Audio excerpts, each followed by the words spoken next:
Buenas tardes a todos y todas, bienvenidos en este encuentro modelo conversatorio.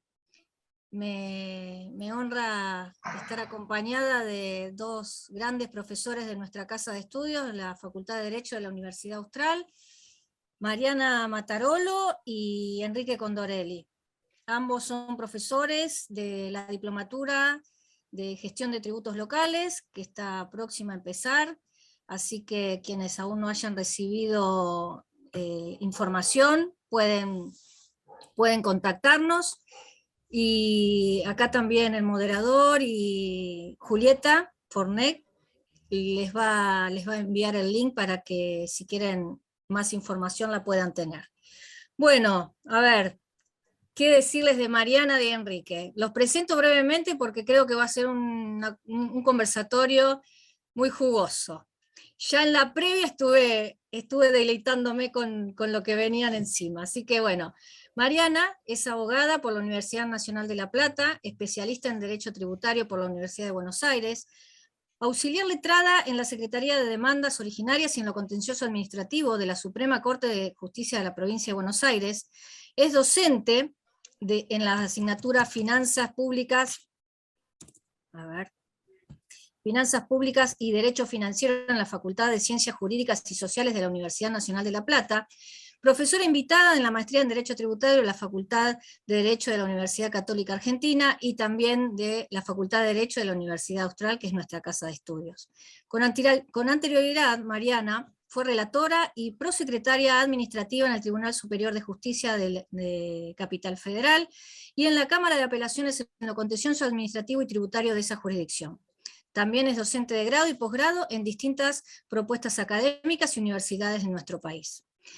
Y Enrique Condorelli, un compañero de maestría que me acompaña en muchas movidas universitarias, académicas y profesionales, es abogado por la Universidad Nacional de La Plata, también especialista y magíster en Derecho Tributario por nuestra Universidad Austral, autor de capítulos, libros y artículos en materia tributaria, a cargo de la columna de jurisprudencia de tributos bonaerenses en la revista Práctica Integral de REPAR desde el año 2010, es profesor por concurso de grado en la Universidad Nacional de La Plata, en la Cátedra 2 de Finanzas y Derecho Financiero, miembro de la Asociación Argentina de Estudios Fiscales, ponente, disertante y expositor en varias jornadas, seminarios y talleres en la materia tributaria en amplios puntos del país, y titular del estudio jurídico Condorelli y Asociados, con más de 50 años de experiencia y 17 en lo que hace a la cuestión tributaria. Profesor de posgrado en nuestra Universidad Austral y en la Facultad de Ciencias Económicas de la UBA, abogado con vasta experiencia en Derecho Tributario y Penal Tributario. Y bueno, sin más, vamos a lo que más nos motiva y desafía todo el tiempo. Y ya, como les decía, estuve ahí disfrutando de la previa. Bueno, a ver, ¿están listos Enrique y Mariana?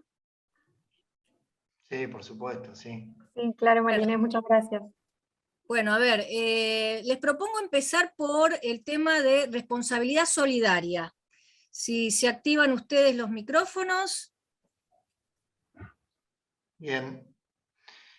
Sí, y escogimos este tema dentro de lo que es la tributación local porque a raíz de algún antecedente que ha dictado precisamente donde actualmente Mariana está trabajando, y de ahí nos puede aportar bastante sobre esta cuestión, de un fallo, o varios fallos en rigor, de la Suprema Corte de la Provincia de Buenos Aires, que puede proyectarse hacia otras jurisdicciones locales, porque la materia, la sustancia, los fundamentos, los argumentos que utilizó el Tribunal bonaerense, en mi opinión, pueden proyectarse hacia otras jurisdicciones.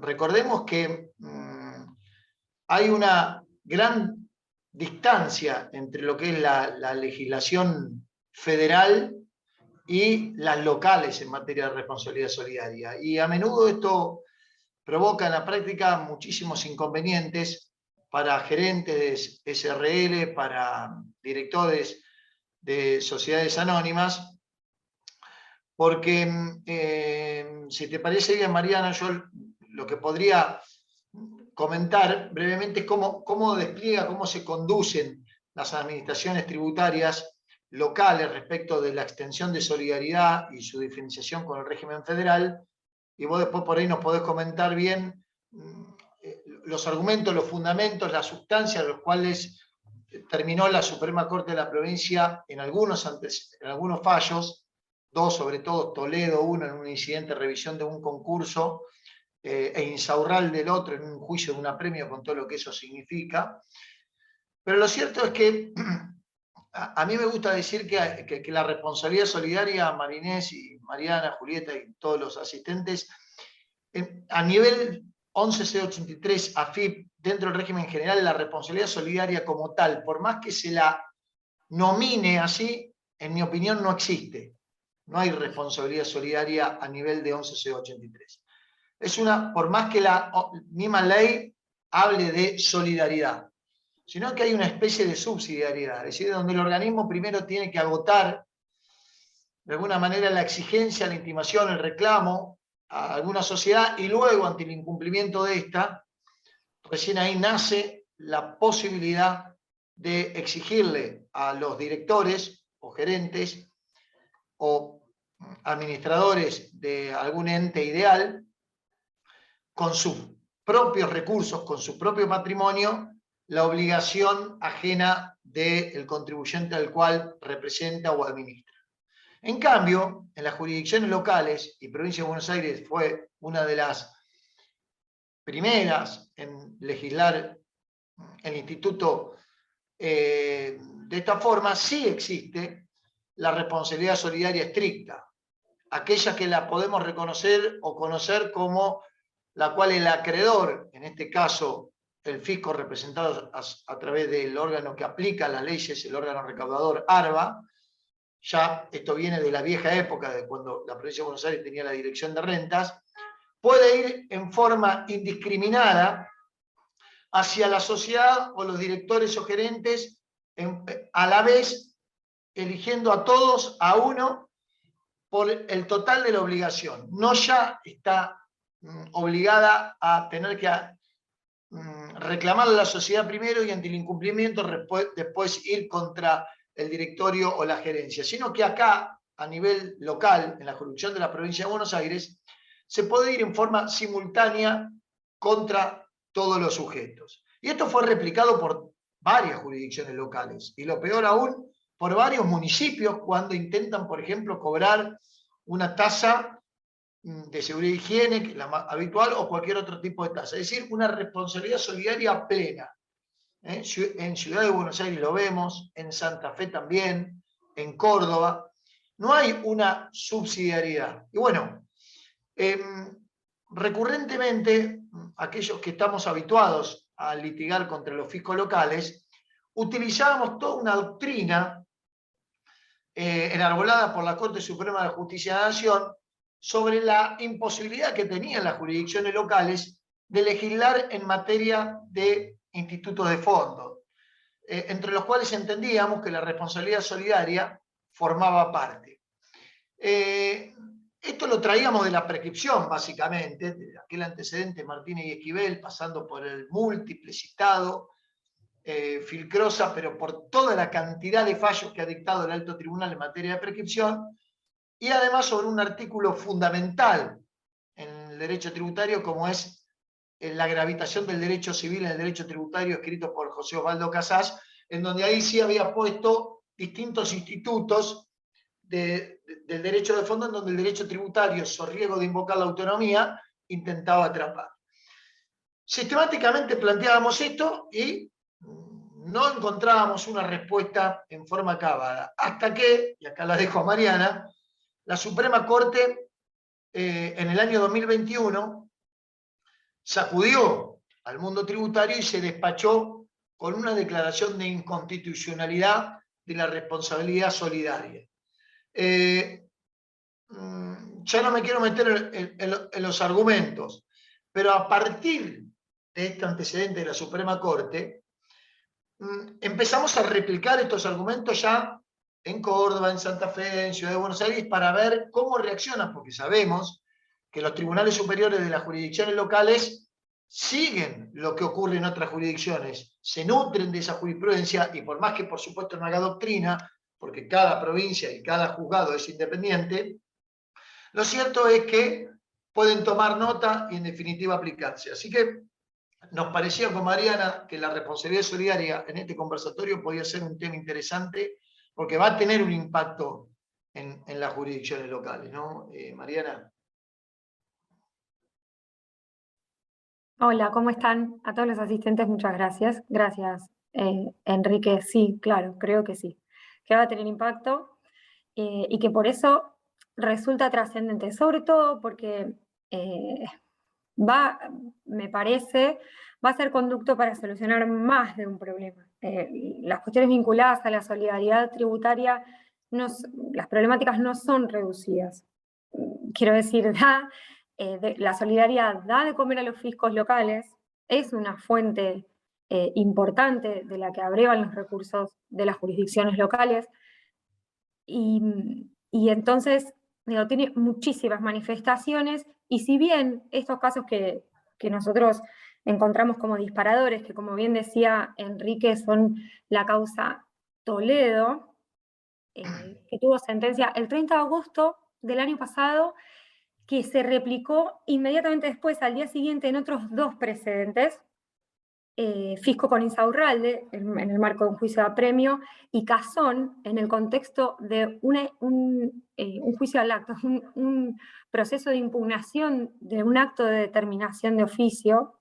Esto lo menciono en particular porque me parece que no es, en primer lugar, no es casual, y en segundo término, es importante advertir que en distintos contextos procesales y frente a distintas pretensiones de diferente naturaleza, se encargó la Suprema Corte de Justicia de la provincia de aplicar el mismo criterio y declarar la inconstitucionalidad del mismo régimen de solidaridad con idénticos argumentos. Entonces decía, entiendo que ahí radica la trascendencia de estos tres precedentes que en la sentencia del máximo tribunal bonaerense podemos decir son idénticos, y entonces por ahí vale la pena comentarla. ¿Qué es lo que se declara inconstitucional? Bueno, este sistema normativo previsto en el Código Fiscal de la Provincia de Buenos Aires, según el que, en palabras de la propia Suprema Corte, cuando lo pasa en limpio y lo describe, lo hace así. Se apoya en 3 o 4 ejes. El primero de ellos es colocar en cabeza del propio responsable solidario, insisto en esto, en esos 3 casos, gerentes o directores de sociedades, es ese supuesto de solidaridad el que está abordado, no otros que también están contemplados en el Código Fiscal y que por supuesto se replican en los códigos fiscales de otras jurisdicciones.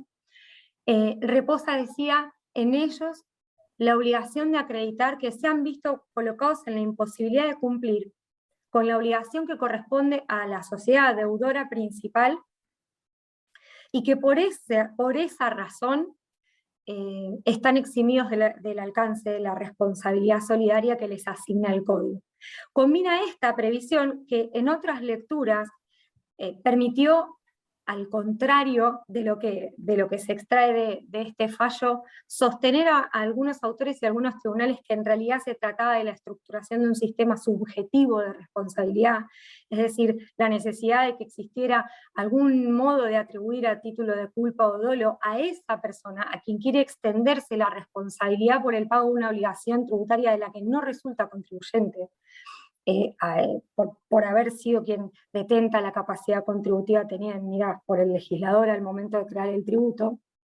Digo, entonces esto que antes podía ser utilizado, o que de hecho se ha usado como un argumento para sostener que se trata de un sistema de responsabilidad subjetiva, en realidad la Suprema Corte de la Provincia de Buenos Aires lo analizó conjuntamente con la interpretación que los tribunales y los organismos que tienen a cargo el desenvolvimiento y la decisión en la práctica de cuestiones vinculadas o de controversias relacionadas con la extensión del régimen o la aplicación del régimen de la solidaridad viene haciendo a lo largo de los años, y que invariablemente ha sido en extremo estricta al momento de analizar este punto en particular. Entonces dice, bueno, la combinación de esta disposición normativa con esta interpretación que viene siendo recurrente y sostenida, transforma al Instituto de la Solidaridad no en un instituto de carácter subjetivo, sino objetivo.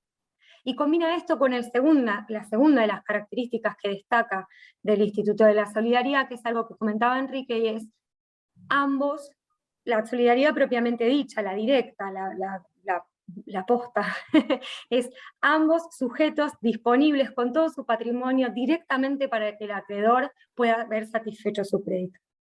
Entonces, la combinación de estos dos elementos dice, bueno, estamos frente, en realidad, a un supuesto de solidaridad directa objetiva. Y a la vez añade, y por otro lado, ratifica esto, dos normas o dos disposiciones del Código Fiscal que no fueron objeto de impugnación por inconstitucionales en este proceso o en estos procesos, pero que tienen incidencia en la construcción del régimen, que son aquellas que disponen que si bien se requiere un acto determinativo de oficio que disponga la extensión de la responsabilidad solidaria a estos responsables por deuda ajena, el tránsito de ese procedimiento determinativo de oficio es concomitante, conjunto, simultáneo con el del contribuyente propiamente dicho. Incluso, y ahí la segunda norma que acompaña a esta anterior, que es la del artículo 113 del Código Fiscal bonaerense, incluso la ejecución fiscal también puede iniciarse directamente contra ambos. De manera que este contexto y el modo en que a través de estas características está básicamente delineado el sistema de la responsabilidad solidaria en la provincia de Buenos Aires resulta irrazonable y violatorio del derecho de defensa de los sujetos pasivos. Y me detengo en esto porque, sin perjuicio de que en los votos que conforman la mayoría de estas sentencias se hace una comparación entre el régimen nacional y el régimen de la provincia de Buenos Aires, y se destaca la diferencia que ya Enrique había comentado hace unos minutos, que existen entre uno y otro sistema, y cómo el nacional resulta más respetuoso de estos derechos, garantías y verdaderos principios constitucionales de la tributación, como es el principio de la razonabilidad, también por volver a mencionar alguna reflexión del doctor Casas en torno a la constitucionalidad del régimen de la solidaridad. Digo, traigo esto porque dice, es irrazonable, no porque deba necesariamente ajustarse a las pautas del orden nacional, que me parece, lo retomo porque es una lectura que se ha hecho, o que escuché que se ha hecho de esta sentencia de la Suprema Corte, y a mi criterio, me permito decir, es equivocada. No es esa pretendida incompatibilidad con el régimen nacional tributario y de la solidaridad tributaria lo que en efecto torna a criterio de la mayoría del tribunal irrazonable el Instituto de la Solidaridad, sino precisamente este encierro en el que coloca a los sujetos responsables por deuda ajena, que se encuentran precisamente en una situación probatoria de las que en otro contexto llamaríamos diabólicas, porque en esta interpretación habitual que mencionaba hace unos minutos del modo en que corresponde activar en realidad del esfuerzo que debe hacer el responsable solidario por desentenderse de la responsabilidad que le cabe como tal en términos del Código Fiscal, acreditando que la sociedad lo puso en imposibilidad de cumplir, se ha expresado en definitiva en que al fisco le alcanza con demostrar que esa persona, por los periodos fiscales discutidos, revistió la condición de representante o de formar parte de los órganos que toman decisiones por esa sociedad, para activar con eso solo, y invirtiendo volcando hacia ese sujeto la carga de la prueba, de que fue colocado en la imposibilidad de cumplir, le alcanza para activar la solidaridad. También quiero destacar que en estos 3 casos había sido planteada la inconstitucionalidad del régimen de solidaridad con los fundamentos que mencionaba Enrique vinculados a aquella norma constitucional de distribución de potestades normativas que impacta o refleja en la distribución de potestades tributarias, que es la cláusula de los códigos del artículo 75, inciso 12. Eso también había sido planteado, y sin embargo la Corte de la provincia, ¿no? No se expidió sobre ese tema. La mayoría no concurre, los votos de los magistrados que conforman la mayoría no concurren en ese aspecto para conformar el holding del caso. Es la violación al principio de razonabilidad y la violación al derecho de defensa, por lo que mencionábamos antes, ese es el pilar en el que se apoya la decisión. Las consideraciones relacionadas en torno al artículo 75, inciso 12, y a la pretendida imposibilidad de las jurisdicciones locales de regular el Instituto de la Solidaridad de modo diferente a como se encuentra regulada en la legislación de fondo, que es abiertamente o declaradamente de carácter subjetiva, y a eso apuntan en general los argumentos, por disposición expresa de la Ley General de Sociedades, del Código Civil y Comercial y de normas anteriores a la vigencia de este último cuerpo. Sobre eso no hay, en materia de solidaridad, doctrina de la Suprema Corte. Pero bueno, ahí Mariana, hablando un poco para tocar otro de los temas que están íntimamente vinculados, ahí sí, la Corte en lo que es materia de prescripción, que es un tema ya recurrentemente abordado, pero es otra de las cuestiones que terminan por resolver un juicio a favor o en contra, ¿no?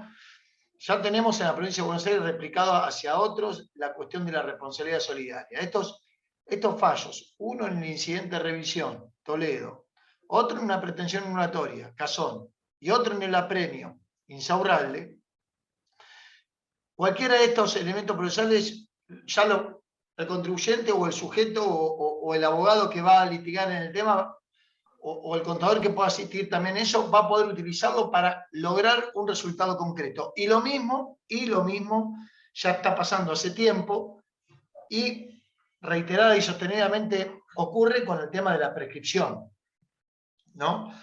Que es un tema ya varias veces abordado por distintas revistas, por distintas publicaciones, seminarios, talleres, lo que ustedes quieran, pero lo cierto es que no podemos evitar abordarlo porque tiene impacto concreto en la práctica y en las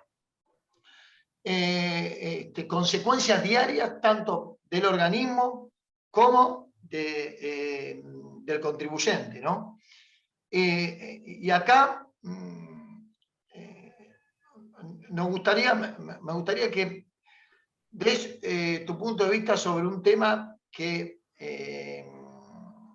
es trascendente, que es, y para que la audiencia lo tenga en cuenta, ya estamos en el año 2022, el Código Civil y Comercial nuevo empieza a tener ya 7 años, y bueno, en los periodos fiscales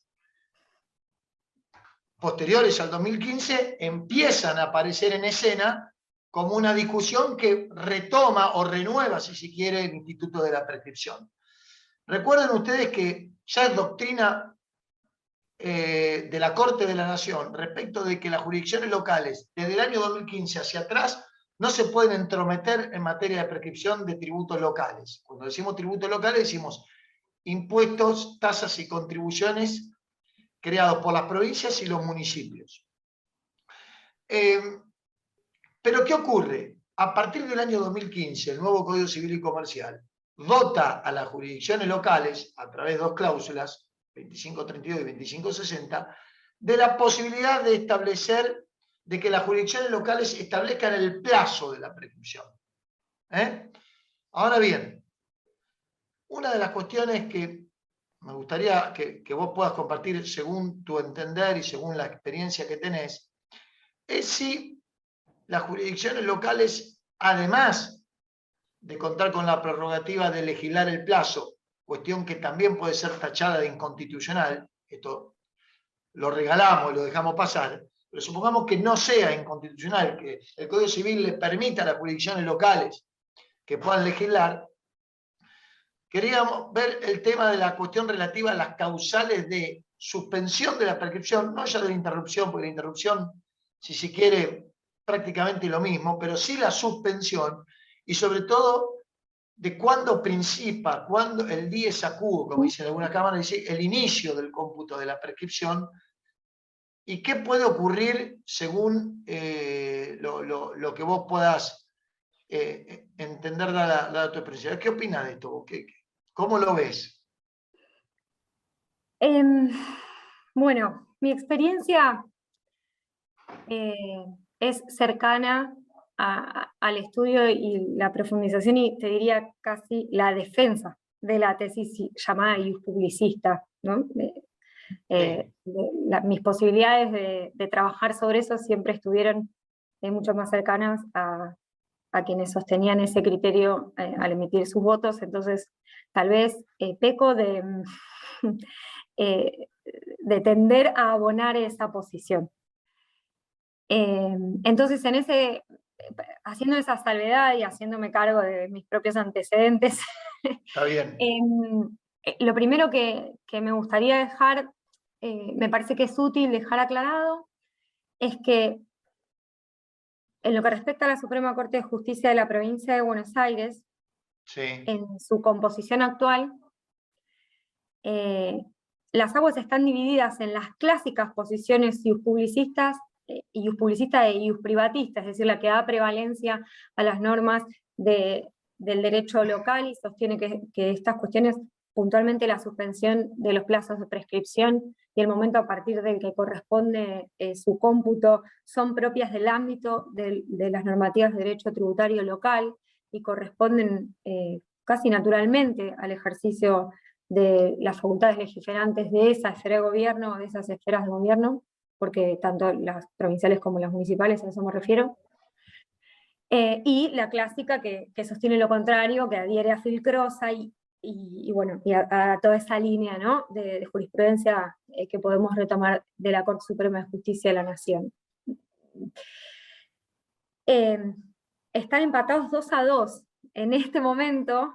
La composición de la Suprema Corte de Justicia, como vienen expresándose hasta ahora, me parece que los doctores, por un lado, Kogan y Soria, sosteniendo la postura iuspublicista, y los doctores Torres y Genud en la vereda enfrente, digamos, si bien no se han expresado con relación a periodos fiscales posteriores al 2015, lo cierto es que el modo en que manifiestan su lectura de la problemática hace pensar que van a sostener un criterio similar, o por lo menos desde mi punto de vista, para los periodos posteriores. No encuentro agujero por donde leer un cambio de posición en ese sentido. No lo descartemos, porque por supuesto me puedo equivocar, y los seres humanos revemos nuestras posiciones o encontramos donde no dijimos. Fíjate lo que le pasó a la ciudad de Buenos Aires. En la ciudad de Buenos Aires, el Tribunal Superior se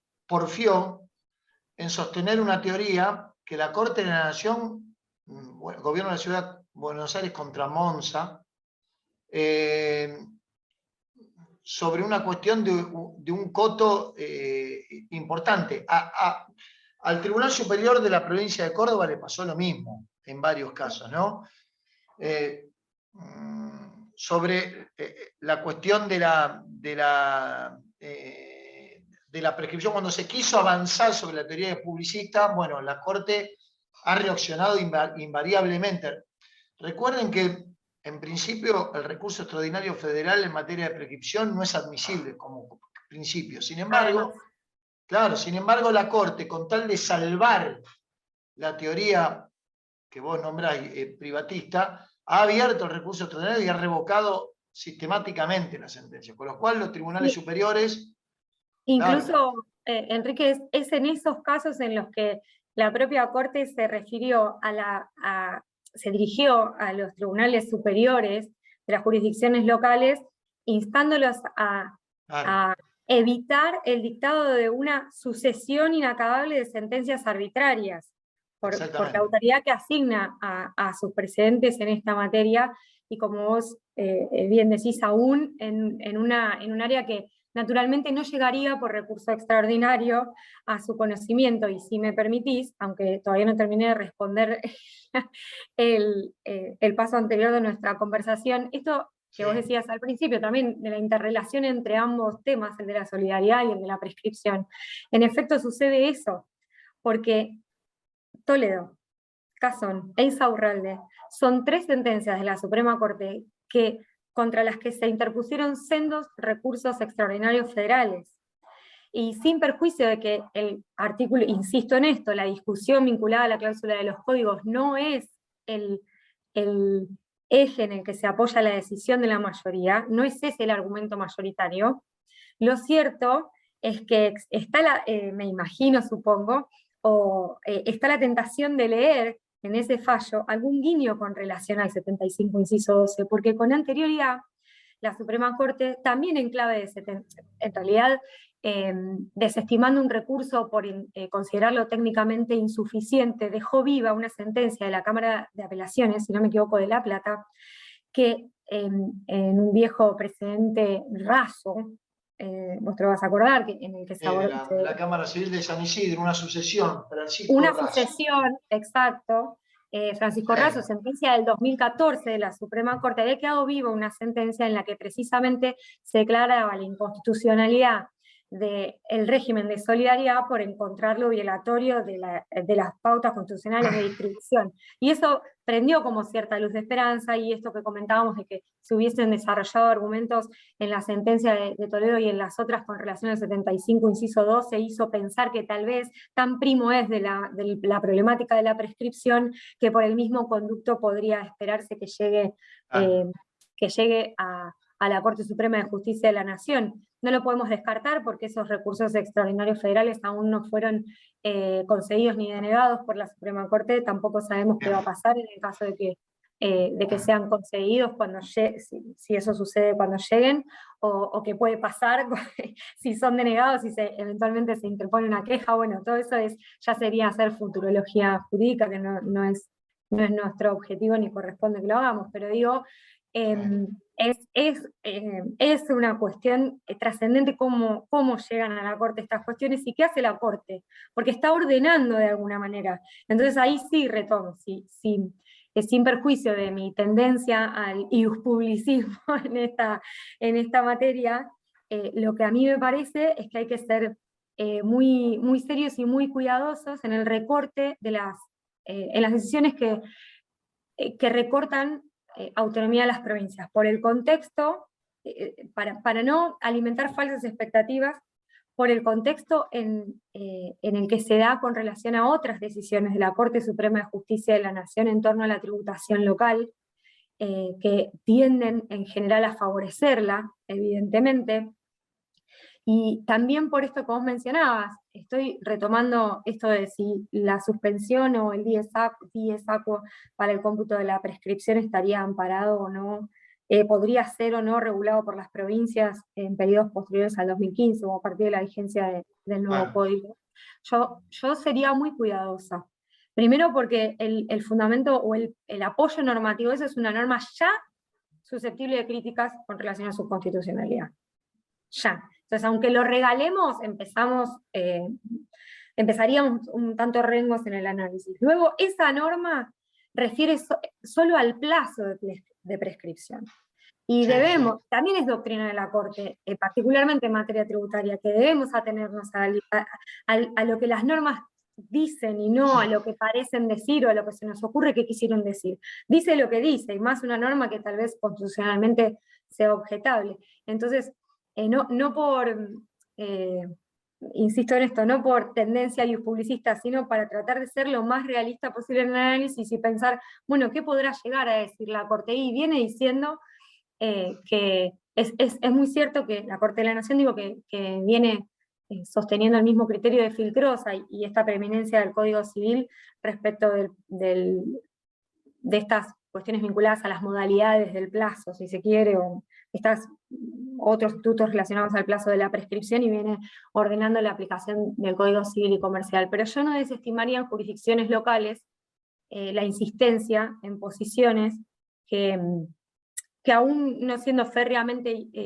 publicistas, insistan en defender, porque no podemos perder de vista tampoco que son cuestiones sensibles para las finanzas locales, muy sensibles para las finanzas bueno, locales. pero ahí, en todo caso, los órganos recaudadores tendrán que arbitrar los medios conducentes para ayornarse a la jurisprudencia de la Corte, y bueno, tendrán que utilizar equipo de trabajo para evitar caer en la los prescripción. tribunales y no arriesgar el erario público, digamos, sustentándose en un capricho que es la autonomía del derecho tributario local, cuando ya tenés más de 100 años de la fallo de la Corte que te viene diciendo lo contrario.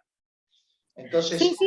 No, las por jurisdicciones supuesto. locales están perdiendo recaudación por esta cuestión, ¿no? No, De hecho, incluso hay descansan. algunas provincias que han dicho, creo que San Luis, por ejemplo, que en materia de prescripción se aplica directamente el Código Civil y han derogado todas las normas de la prescripción del Código Fiscal. Y bueno, porque en realidad, ¿cuál es la consecuencia? O sea, si en definitiva las jurisdicciones locales se apartan un ápice del modo en que están regulados los aspectos generales de las obligaciones, si se apartan, aunque sea al menos o en cualquier perfil de las regulaciones del régimen general, va a ser declarado inconstitucional, bueno, pues entonces consideremos abierta, lisa y llanamente que las obligaciones tributarias se rigen por ese régimen general en todos los aspectos, porque me parece que en definitiva estamos diciendo eso. A mí me parece que es muy cierto lo que decís, que no corresponde que la administración, que en palabras de la propia Corte debe ser leal, franca y pública en sus actos, descanse sobre criterios jurisprudenciales para desatender su obligación de recaudar. Eso desde ya me parece correctísimo y así debe ser. Pero me parece que entonces tampoco pueden ser los tribunales el conducto por el que eso se encauce necesariamente. Recordemos que la Constitución fija pautas, ¿no? Y establece que los poderes de la nación son delegados y expresos, y las provincias conservan todo el poder no delegado, pero cuando delegan, luego no pueden rehusar esa delegación. ¿Está? Y hay varias cláusulas de la Constitución Nacional que así expresamente lo contemplan. Eso no opta a que el país sea federal. La Constitución Nacional soluciona la cuestión de la convivencia entre los distintos estados de esta forma. La nación conserva y mantiene los poderes delegados y expresos, y las provincias mantienen los demás. Lo que fue, y eso fue fruto de una negociación para la organización del país, de la República, ¿no? Por eso es muy sensible la Corte cuando se tocan estos temas.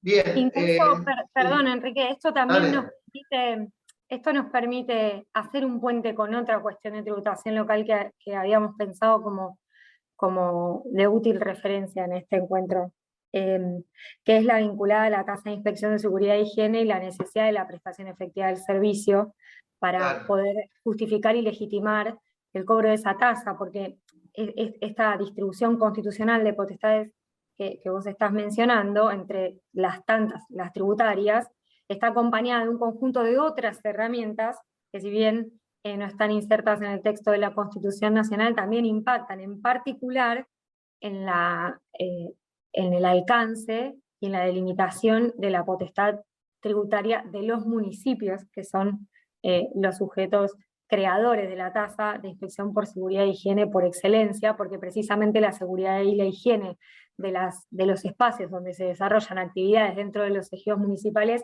es su métier, es su ámbito, es aquello inmediato, que en su relación inmediata con la comunidad y con la población del territorio que le corresponde, justifica la prestación de ese servicio y la atención de esa necesidad de contralor. Y entonces, bueno, en ese sentido, ahora yo te invito a vos a comentarnos cómo viene la jurisprudencia con relación a la tasa de inspección de seguridad e higiene y la prestación efectiva del servicio como un recaudo necesariamente satisfecho para legitimar el cobro de ese tributo, en particular teniendo en cuenta que del famoso artículo 9º, inciso de la Ley de Coparticipación Federal, y bueno, las leyes de coparticipación provincial, en el caso de la provincia de Buenos Aires y otras normas según la jurisdicción, pero es una problemática que se extiende a casi todas las provincias y sus municipios con relación a esto, porque es una limitación contenida en esa norma de la Ley de Coparticipación Federal y es interpretada constantemente por la Corte de la Nación, por los tribunales superiores de provincia, por otros tribunales, y tiene un desarrollo también muy actual. Sí. Bueno, la experiencia indica que a nivel de las jurisdicciones locales, los tribunales superiores o las cortes locales, históricamente han flexibilizado la literalidad del artículo 9, inciso B de la Ley de Coparticipación y han tratado de tergiversar los antecedentes de la Corte Suprema de la Nación en aras de esto que, por ejemplo, lo que Garnor, ESO Petrolera contra Municipalidad de Quilmes, Rosati ha llamado el derecho de los medios. Es decir, han intentado forzar, torcer, tergiversar esta cláusula en la búsqueda de lograr que los municipios no pierdan recaudación. ¿Y qué quiero decir con esto? Si uno repasa hoy, por ejemplo, la Corte de Santa Fe, el Tribunal Superior de Córdoba, otras cortes locales relativas a la exigencia de que debe haber una prestación efectiva, concreta, individualizada, un bien o un acto, de que a favor del contribuyente, de que esta prestación tiene que ser divisible, palpable, directa, y que si esto no ocurre, no hay tributo, no hay tasa, y en consecuencia, por más que este contribuyente cuente con un establecimiento, oficina, sucursal, local, con un espacio físico dentro del ejido municipal, de todos modos, aunque no exista servicio, igualmente todos los tribunales locales se han ocupado y encargado de avalar las pretensiones municipales y resolver a favor de los fiscos locales. Hasta que, otra vez, y reconozco que a mí me sorprendió, la Suprema Corte de la Provincia de Buenos Aires, lo saben muy bien, el año pasado dictó también dos antecedentes claves, Capacchioni y Automóvil Club Argentino, el primero contra la Municipalidad de General Porredón, Mar del Plata, el segundo contra la Municipalidad de La Plata, en donde abandonó la férrea y clásica doctrina de la Suprema Corte relativa a que le basta al municipio con tener organizado el servicio y que potencialmente pueda prestar algún tipo de inspección, de seguridad, de higiene o de el servicio que la tasa establezca, sin la necesidad de que sea concreto y efectivo, a diferencia de la clásica doctrina de la Corte, de la Nación, ¿no? En que siempre ha exigido una prestación efectiva y concreta para reclamar el tributo. Y bueno, la Corte de la Nación, el año pasado, ha dictado antecedentes muy significativos en esta materia, ¿no? Lo que es eso con Municipalidad de Quilmes fue fundamental, en donde resolvió la cuestión relativa a la capacidad contributiva de las tasas, es decir, si se puede cuantificar en base a los ingresos brutos, y sobre todo la aplicación y hermenéutica del artículo 35 y la distribución de los ingresos hacia partidos o ejidos donde un contribuyente no cuenta con local, pero después de eso dictó GANNOR contra Municipalidad de la Banda y otro de los fallos que no me acuerdo aquí, contra... Loma de Pila. Claro, Loma de Pila contra Comunidad Guasapampa, ¿no? Tucumán creo que es. Guasapampa, partido de Tucumán. Y ahí claramente dejó establecido esto que vos hablabas, ¿no? En definitiva, hoy la cuestión relativa a la tasa de seguridad e higiene, que es el tributo por antonomasia, digamos, existen otras tasas así, tiene mucha tela por cortar. Bueno, recientemente hubo un dictamen de la procuradora también intentando dejar sin efecto una sentencia de la Suprema Corte que había sido dictada anterior a Automóvil Club Argentino, corregime si no es así, que es el dictamen de esta, se me fue el nombre, Maggie, a ver, ayúdame. GADOR Sociedad Anónima. Bueno, a ver, contanos sobre eso, porque eso es un dictamen de la Corte, de la Procuradora de la Corte, y entiendo que es muy significativo, ¿no? Sí, a mí me parece importante por esta expectativa. Tal vez sea el caso que pueda elegir la Corte Suprema de Justicia de la Nación para hablar sobre aquellos temas sobre los que nos dejó expectantes en el fallo ESO, GANNOR Claro. y Loma de Pila que vos mencionabas, que tiene que ver con algunos aspectos particulares del tercer párrafo del artículo 35 del convenio multilateral y esta posibilidad o no de que un municipio pueda acrecer la base imponible que le corresponde en la tasa de seguridad e higiene cuando su base de cálculo, que son los ingresos brutos del contribuyente, con relación a la tasa a los ingresos obtenidos por ese sujeto pasivo en otros municipios, absorberlo cuando allí tiene el local. Tal vez sea el precedente que pueda elegir la Corte y este dictamen favorable al contribuyente firmado por Laura Monti sea la antesala de esto, que hagamos una pausa. ¿Qué sucede en GADOR Sociedad Anónima? Bueno, el dictamen propone a la Corte Suprema de Justicia de la Nación declarar arbitraria una decisión de la Suprema Corte de Justicia de la provincia de Buenos Aires, inexplicable, no me tomen en serio, arbitrario por omisión de tratamiento. Esto también me parece destacable, porque no dijo es arbitraria porque hubo una incorrecta interpretación de la discusión vinculada a la distribución de base imponible o a esta posibilidad que mencionábamos de acrecer la base por un municipio.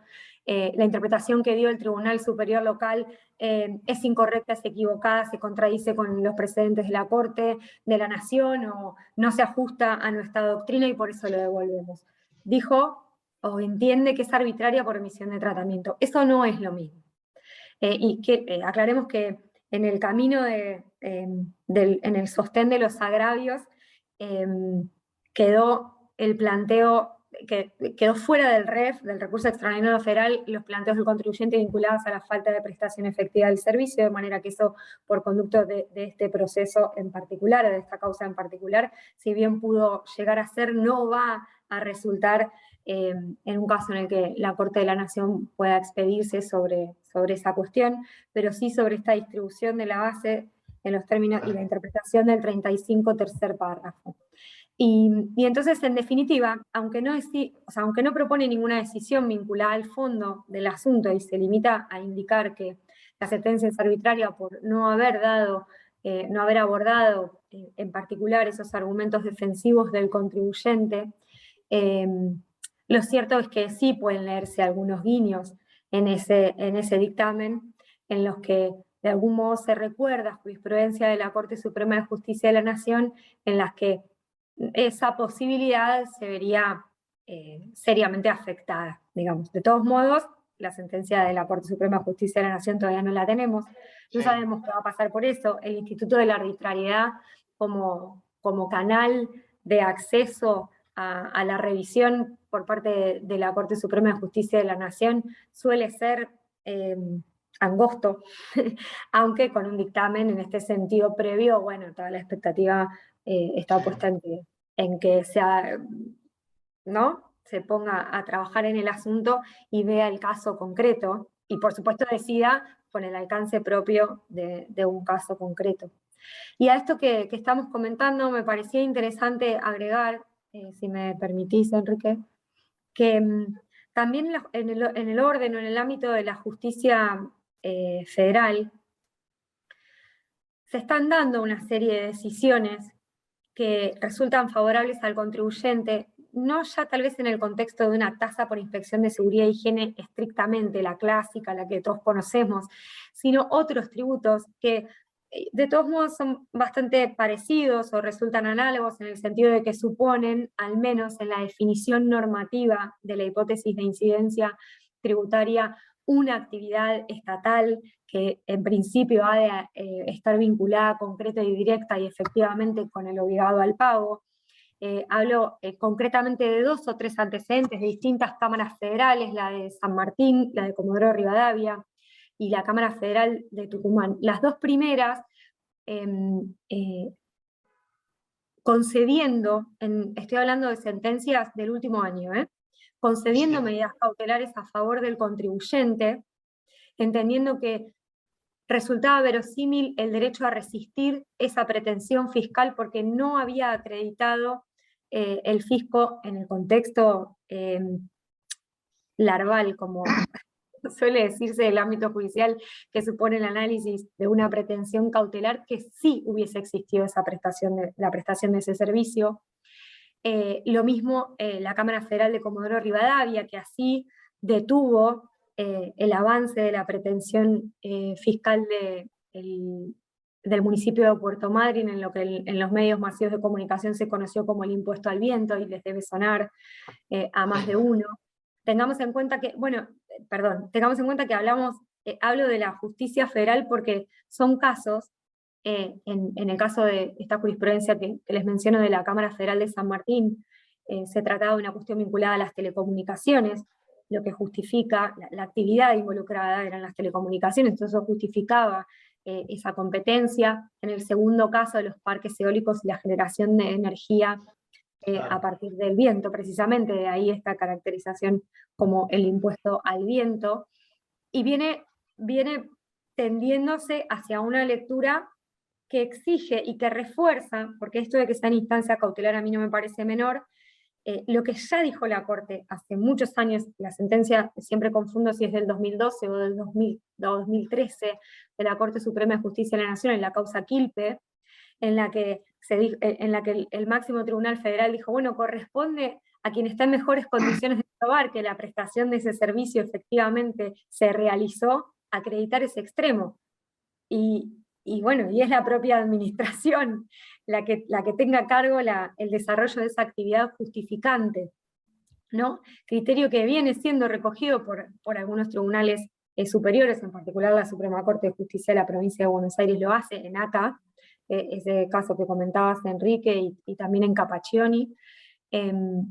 Y como les decía, también en el contexto en las cámaras federales viene sucediendo. Y una Cámara Federal, la de Tucumán, que tuvo el atrevimiento de apartarse de esta ola pro-contribuyente, por decirlo de algún modo, y que recurrió a esa construcción que hoy Enrique nombraba como la llamada potencialidad de la tasa, que yo me permito identificar con la vieja doctrina de la Suprema Corte de Justicia de la provincia de Buenos Aires, y entonces decía, bueno, alcanza con que el servicio mínimamente exista o pueda existir, o una cosa así muy, vamos a decir, casi conjetural, de la prestación de ese servicio. Con este argumento, la Cámara Federal de Tucumán venía rechazando medidas cautelares. de no innovar, en las que pretendían ampararse los sujetos pasivos tributarios en resistencia a la pretensión de cobro de tasas cuando el servicio se alegaba que no había sido efectivamente prestado. Y a esto, de nuevo, la Procuración parece ponerle una alerta rojo, y al emitir un dictamen favorable al contribuyente, también el año pasado, en la causa de Aeropuertos Argentina 2000, que también está pendiente de solución por la Corte Suprema de Justicia de la Nación, hasta donde sé, dijo, no, un momento. La doctrina de la Corte Suprema de Justicia de la Nación, vinculada a la prestación efectiva del servicio, no habilita a que pueda interpretarse que una precaria organización de algo que podría asimilarse a una estructura a través de la que eventualmente sería posible desarrollar esa actividad estatal justificante de la tasa, eso no alcanza para legitimar la pretensión de cobro, y con ese, entre otros argumentos, propuso revocar esa decisión de la Cámara Federal de Tucumán. Entonces, digo, no solo en los tribunales locales, sino también en la justicia federal se envuelve esta problemática y con estas tendencias. Y todos estamos más o menos conversando de lo mismo. Hay otras tasas con otros problemas, no se agotan acá, ¿no? Sí, por supuesto. Pero... Recordemos que la Corte de la Nación tiene dos doctrinas importantes. Una es que no está obligada a seguir la proposición de los agravios expuestos por las partes y puede dedicarse al punto que entiende importante para resolver la cuestión, ¿no? Por más recurso extraordinario que haya.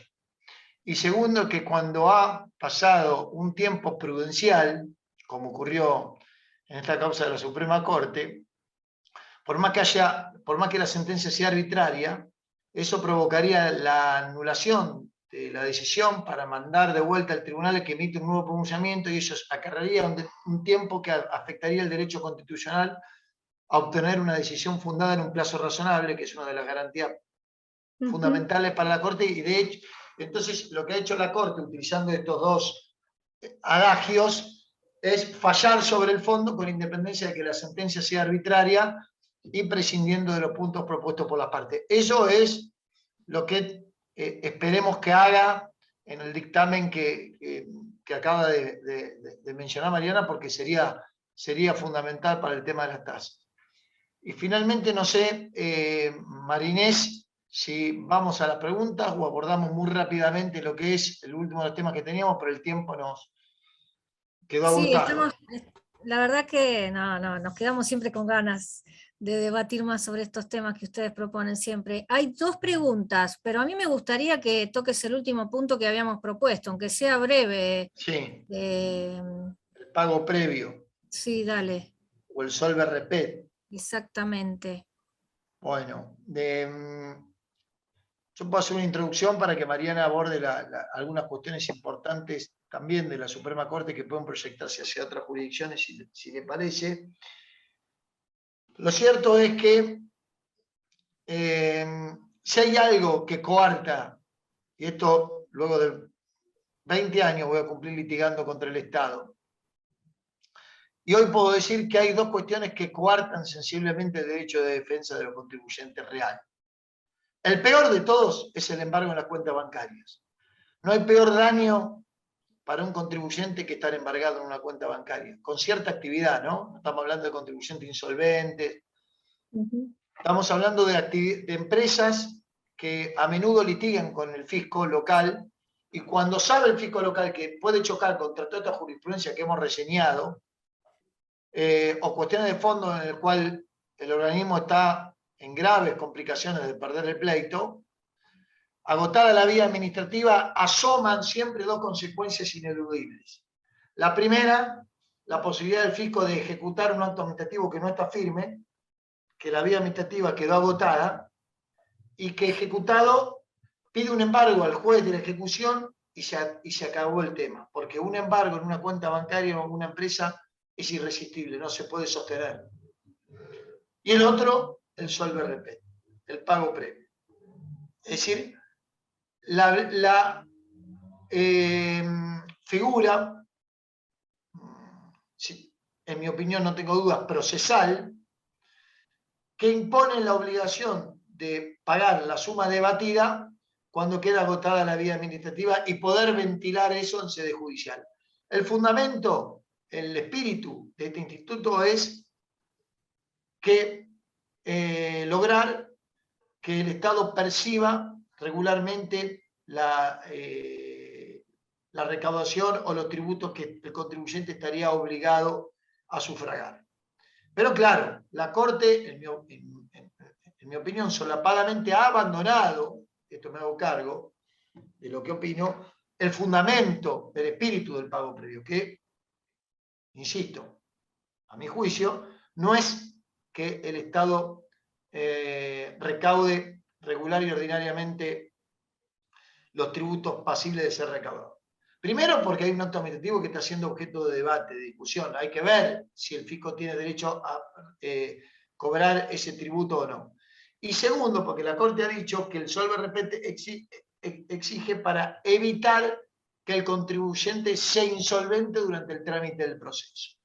Entonces, compañías importantes y empresas grandes que tienen la posibilidad de agotar la vía administrativa y discutir para tener una revisión judicial suficiente, sobre todo porque en la Argentina hay muchas cuestiones de la tributación local vinculadas a planteo de inconstitucionalidad, cuestión que está vedada en sede administrativa, con lo cual nunca el contribuyente pudo ventilar en forma acabada esa solicitud y recién lo puede hacer agotada la vía administrativa, más allá de acciones procesales que pueden cortar el camino de la vía procesal. Pero lo cierto es que en principio aplica la regla del agotamiento de la vía, llega a sede judicial para por fin poder lograr una apertura a prueba plena, ventilar la inconstitucionalidad que se viene planteando y dejar a mano esta enorme discusión de juez y parte de la administración, en donde la administración exige la determinación de oficio y es ella misma la que resuelve.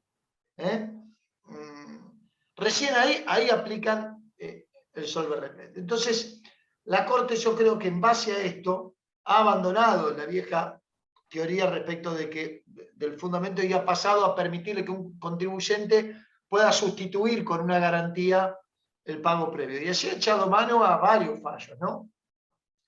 Hoy, bueno, podemos citar, bueno, Gubelco, podemos citar Orígenes, podemos citar Asesores Industriales, entre otros fallos de la Corte, en donde ha permitido garantizar el pago previo. Lo que pasa es que estos fallos de la Corte tienen que bajar a los tribunales inferiores.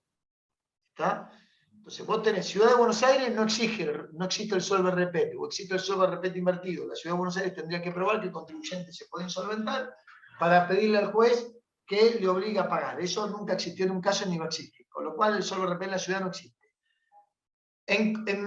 Tenemos que en Santa Fe solamente sobre el capital, parecería una solución razonable, no sobre los intereses y las multas. Sí. Perdón la interrupción, me la permito ya a esta altura. Dale. Pero también para discutir en la instancia administrativa.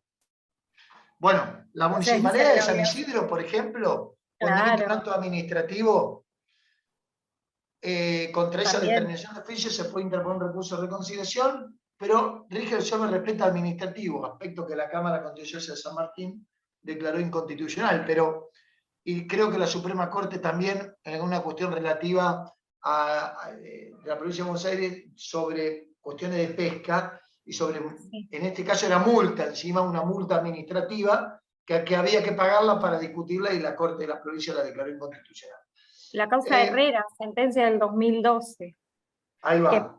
Que me parece importante traerla, porque precisamente esto que decías de la municipalidad de San Isidro y la exigencia del solver para la discusión del pago previo, para la discusión de impuestos, gravámenes, tributos, intereses y multas, aún en instancia administrativa, es algo que está en este momento pendiente de solución en la justicia de primera instancia todavía.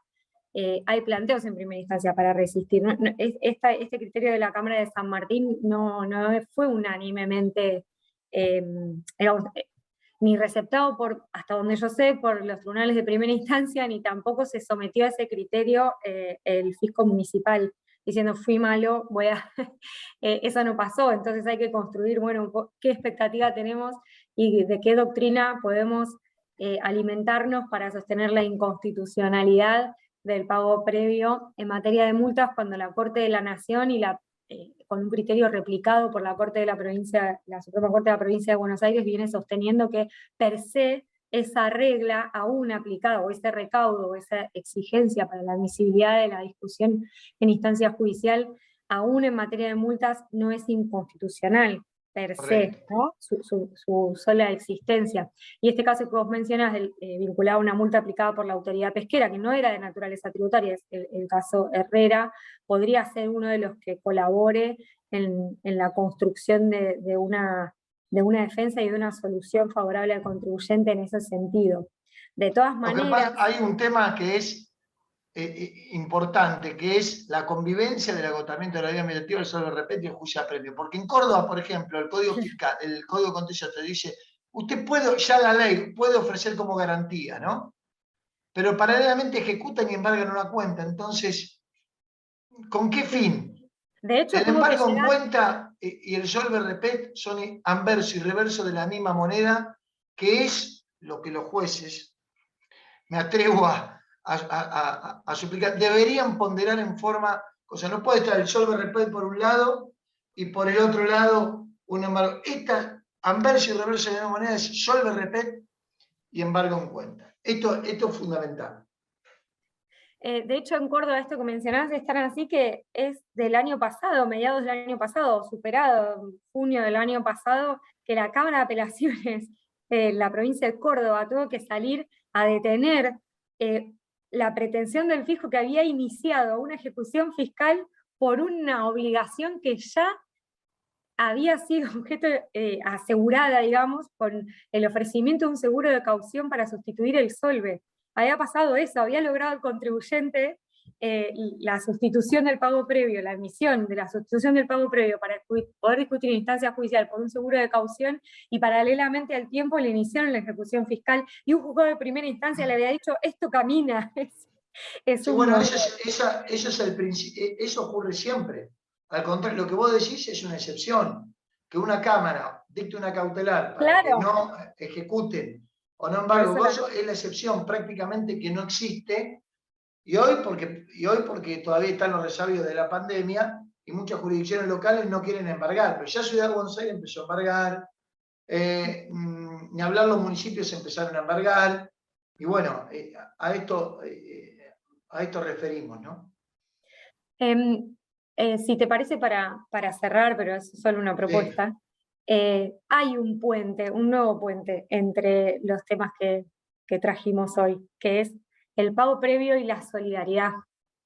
Porque precisamente en la construcción de la doctrina de la Suprema Corte de Justicia de la Provincia de Buenos Aires en torno a la exigencia del solvet repete, se registra, sobre todo a partir del año 2018, sobre todo digo porque hay otros antecedentes, pero con énfasis a partir de ese momento, según tengo estudiado,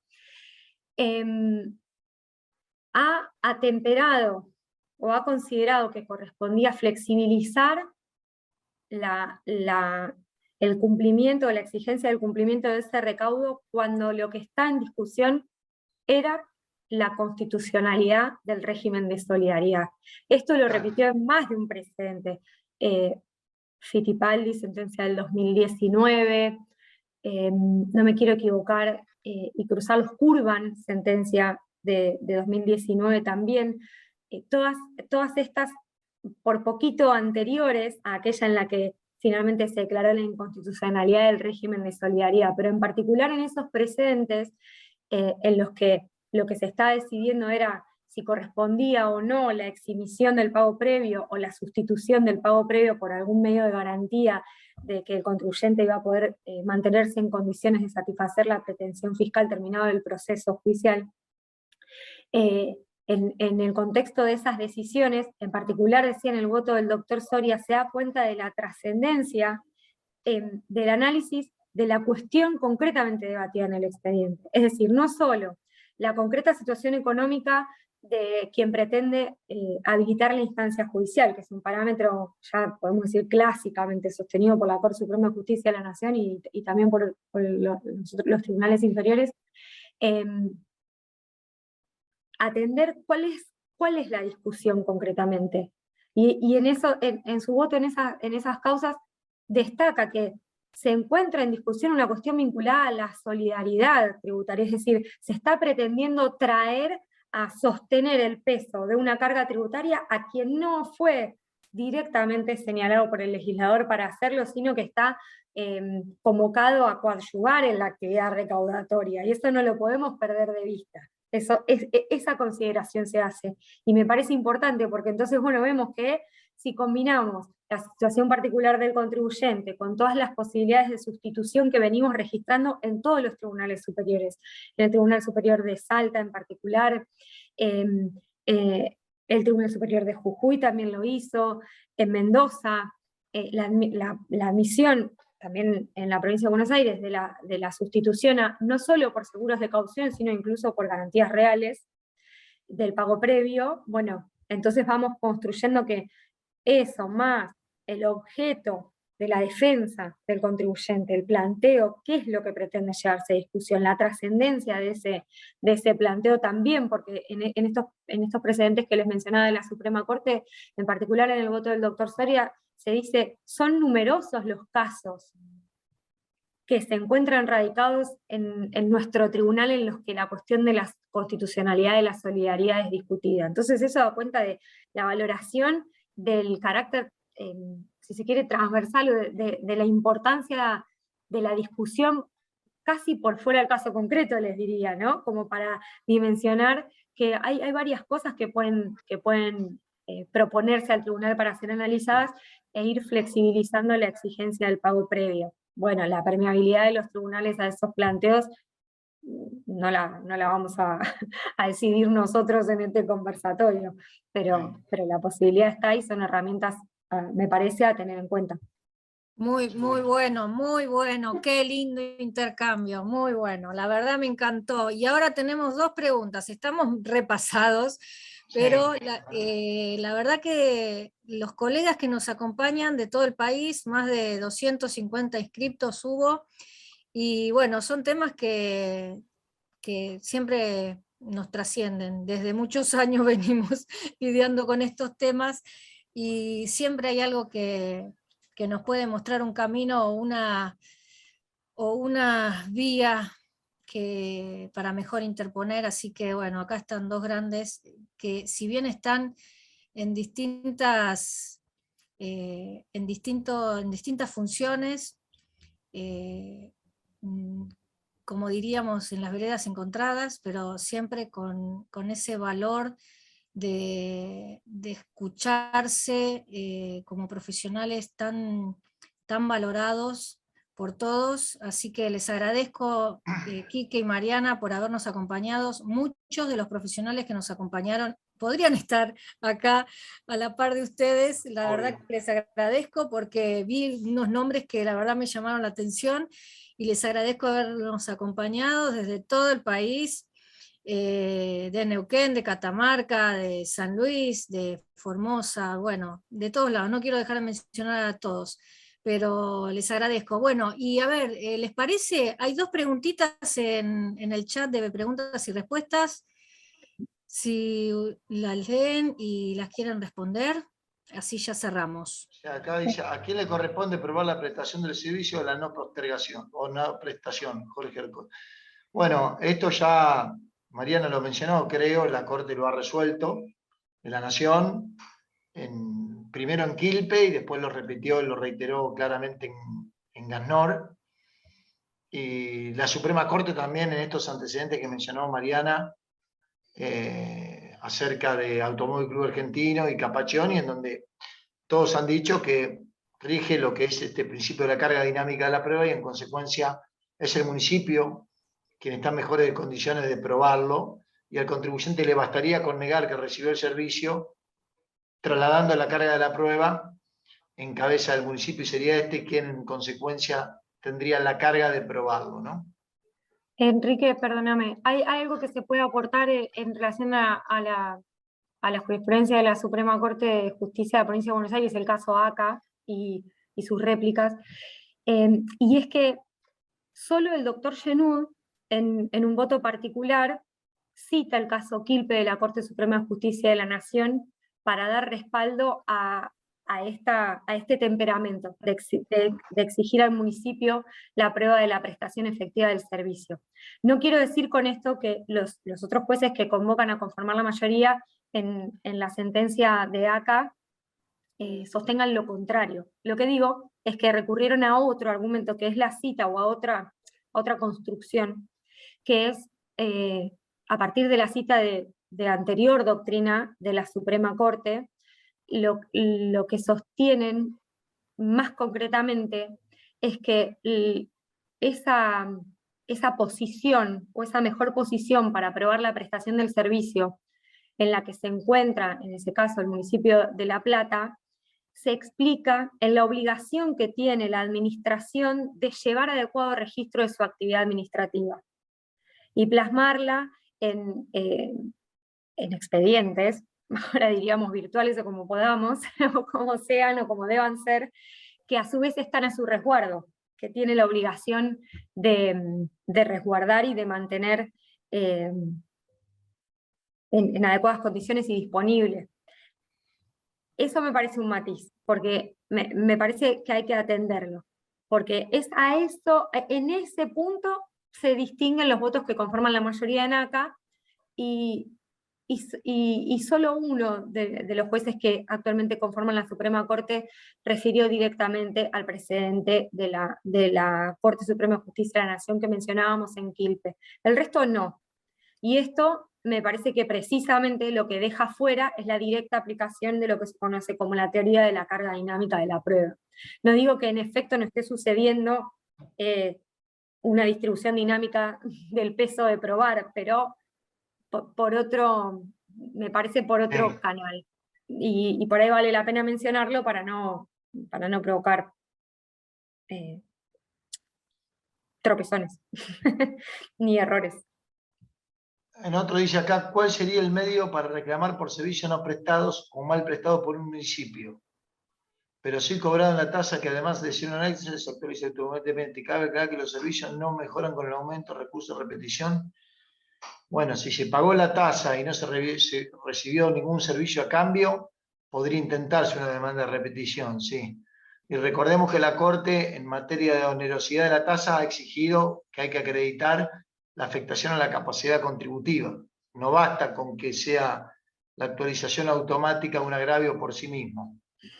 Hay que probar la afectación a la capacidad contributiva para ir por ese lado. Después, y nos podemos poner creativos y buscar la responsabilidad del Estado por omisión en la prestación del servicio que justifica o pretende justificar el cobro del tributo. Ya sería un montón. Pero si estamos puestos a imaginar... Sí. Después, ¿con qué remedio vía procesal podría evitarse solo el respeto administrativo? Mi sugerencia es una medida cautelar con el recurso ante la determinación de oficio, por ejemplo, en San Isidro. Viene determinado oficio San Isidro, se hace una cautelar en primera instancia y en forma simultánea se interpone el recurso sin pagar el pago previo, que es lo que habitualmente se hace. No sé si vos, Mariana, querías aportar algo más. María Isabel Fulgeri, ¿por qué intervino en la Cámara Federal decidiendo sobre la materia de tasa de seguridad y higiene si son tributos locales y no lo hicieron en Tribunal Ordinario de Provincia? Bueno, acá Mariana lo explicó. Porque está en juego por ahí la energía eléctrica o el gas o cuestiones relativas a aspectos federales que abren la competencia federal. No sé, tratados internacionales, afectación al régimen de energía eléctrica, cuestiones relativas a que hay, no sé, extraterritorialidad de la tasa, cuestiones relacionadas al gas natural, bueno, cuestiones que abren la competencia federal, ¿no?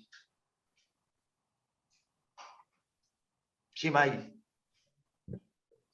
Esa era la respuesta. Bien. Bárbaro, entonces, bárbaro. Bueno, Muchas gracias a todos los que nos acompañaron, muchas gracias Quique nuevamente, muchas gracias Mariana, y a todos los que nos quieran acompañar en la diplomatura en gestión de tributos locales, que comienza en mayo. Les va a llegar el link de este conversatorio a todos los que participaron, y también fue retransmitido por YouTube. Un enorme cariño a todos, y nos seguimos conectando con estos ciclos de actualidad tributaria. Muchas gracias.